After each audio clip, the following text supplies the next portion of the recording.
Voilà 2024, spécial J-100, le sport breton en route vers les Jeux. Alors qui mieux pour introduire ce rendez-vous du J-100 avant les Jeux et un breton, bien évidemment, un président du CNESF, un président de fédération internationale, un élu local, un président aussi de conseil départemental. Il a toutes les casquettes pour répondre quasiment à toutes nos questions. Il va le faire, je suis persuadé. Il s'agit de David Lapartien, le président donc du Comité national olympique et sportif français, mais également président du conseil départemental du Morbihan et président de l'UCI. Il nous fait l'honneur d'être avec nous pour ce rendez-vous ici donc du côté de Fougères. Merci David Lapartien. Bonsoir. Alors, on va parler avec vous sur du sport régional, mais pas que. Alors, bien sûr, un J-100 quand on est président du CNESF pour des Jeux à la maison, ça doit être une tâche pas facile à gérer tous les jours. Non, c'est pas facile à gérer tous les jours, mais c'est passionnant quand on est président du Comité national olympique et sportif français et qu'on accueille après 100 ans d'attente les Jeux d'été. C'est forcément excitant. On aura 570 athlètes français qui vont être qualifiés. On part avec beaucoup d'ambition de médailles. Et c'est vrai qu'au CNESF, on gère deux choses majeures, les équipes de France olympique et le Club France, mais on part plein d'ambition avec le souhait finalement que la France soit dans les 5 premières nations au tableau des médailles. Alors bien sûr, on parle de performance souvent lors des Jeux, on parle beaucoup de médailles, mais justement ce rendez-vous des J-100 ici à Fougères, c'est pour remettre un petit peu aussi le contexte, souvent la formation, souvent aussi la naissance de ces champions dans leur cru, dans leur territoire, notamment en Bretagne, une région que vous connaissez bien, des athlètes naissent dans leur territoire, naissent dans leur terroir sportif. Et forcément, ça doit être un sujet primordial du côté du Comité national olympique. Oui, naturellement, parce qu'en fait, nous, le CNO-SF, on représente les 17 millions de licenciés, on représente l'ensemble des clubs, et tous les champions, avant d'avoir été champions, d'être connus, d'être champions olympiques, ils ont tous commencé dans un club, avec des bénévoles qui les ont encadrés, quelle que soit leur discipline. Et donc, on a une immense reconnaissance, une immense fierté de représenter l'ensemble de ces clubs. Et c'est l'occasion pour moi de saluer ces bénévoles qui comptent pas leur temps, leur énergie, leur argent pour aider tous ces jeunes et moins jeunes, on va dire, qui commencent le sport. Ça a été mon cas dans mon petit club dans la presqu'île de Ruisse, le vélosport de Ruisse. Mais comme c'est le cas de millions de Français partout. Et généralement, tous les champions restent toujours très attachés à leur premier club. Justement, on peut y revenir sur le sport en Bretagne, une région que vous connaissez si bien, aussi un domaine que vous connaissez bien. En tant qu'élu local, vous aussi, votre prisme doit être partagé entre l'envie de pouvoir mettre des choses en place, mais aussi de regarder ça, de chapeauter aussi parfois des compétitions ou encore l'envie de certains clubs du côté de chez vous dans le Morbihan pour faire des choses. Justement, vous, votre rôle aujourd'hui, comment ça se passe pour vous, notamment quand on est président du CNESF, mais aussi élu local. On a envie de faire plus, mais on sait qu'on n'a pas non plus toutes les coudées franches. Alors on sait qu'on n'a pas toutes les coudées franches, on sait aussi qu'il y a des contraintes de la part des collectivités territoriales, mais néanmoins, il y a aussi des bonnes pratiques qui méritent d'être peut-être répandues. Je vais prendre un exemple, ce qu'on fait ici dans le Morbihan, eh bien on paye 50% des véhicules des associations. Et on sait que pour un club de foot, un club de basket ou bien d'autres, eh ben c'est difficile parfois de trouver les moyens pour acheter un véhicule.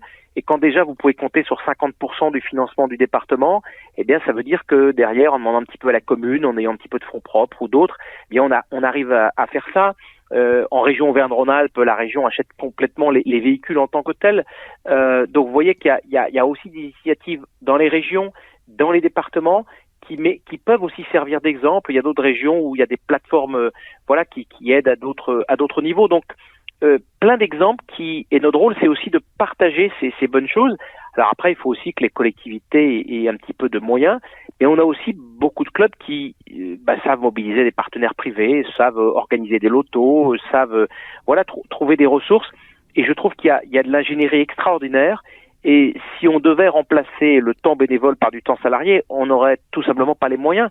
Donc merci à ces millions de bénévoles que nous avons, et sans eux, on n'y arriverait pas. Et ça, vous savez, ça tient aussi un peu le pays, parce que quelque part, ces jeunes qui sont dans des clubs, ça ça favorise aussi le vivre ensemble. Il y a aussi ces enjeux.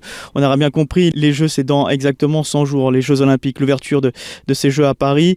Mais il y a aussi l'avenir. On sait bien que pour certains clubs, certains bénévoles, ils se posent la question, mais comment faire aussi pour que ces Jeux, ce mot héritage de ces Jeux, ce fameux grand mot-clé de l'organisation de ces Jeux Olympiques et ces Jeux Paralympiques à Paris, comment faire pour faire venir du monde, faire venir des bénévoles, comment capitaliser sur ces Jeux, comment faire selon vous ? Alors, je pense d'ailleurs qu'après les Jeux Olympiques, les Français ayant vu toutes les disciplines auront sans doute encore plus envie d'aller dans les clubs.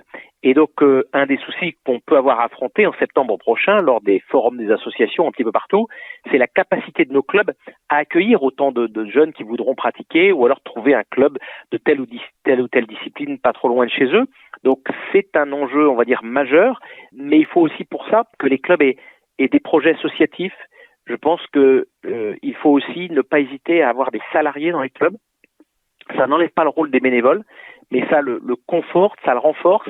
Et souvent, on se dit, on ne pourra pas avoir de salariés parce qu'on ne trouvera jamais les moyens. Mais au final, on peut parfois les trouver. Moi, je l'ai eu fait aussi comme maire, où on payait 50% de l'emploi parce qu'on considérait que accueillir des jeunes dans un club de sport, c'est quelque part une mission un petit peu de service public. Et puis à côté, le club, il était imaginatif pour trouver des ressources propres et parfois même... faire aussi des choses où ils pouvaient mettre ses services à disposition, vendre un certain nombre de services. Et on voit qu'il y a aussi beaucoup de clubs très très dynamiques. Il ne faut pas que les dirigeants pensent que leur successeur n'existe pas. On peut toujours trouver, il faut le former. Moi, je dis toujours, un président de club, il devrait pas partir, il devrait réfléchir toujours à trouver son successeur pour que la continuité de l'association, de son objet et de l'accueil puisse perdurer. Et ce travail en équipe existe. On a aussi plein de jeunes qui veulent s'investir. Et moi, je constate souvent d'ailleurs que les clubs qui ont des présidentes femmes sont souvent des clubs très très dynamiques. Donc il faut aussi féminiser la direction de nos clubs. Et bien justement, vous savez quoi ? On va en parler dans quelques instants avec des dirigeants et des dirigeantes de clubs, justement sur le dynamisme du sport breton. On vous remercie beaucoup, David Lapartien, de nous avoir accordé quelques minutes. On sait bien que dans quelques jours, même à partir d'aujourd'hui, même votre agenda sera encore un peu plus bousculé avec ce décompte final jusqu'au début des Jeux Olympiques. On sait que vous aurez un petit peu de boulot. Merci beaucoup, David Lapartien. Merci à vous et vive les Jeux Olympiques. Voilà 2024 en direct sur vos radios associatives de Bretagne.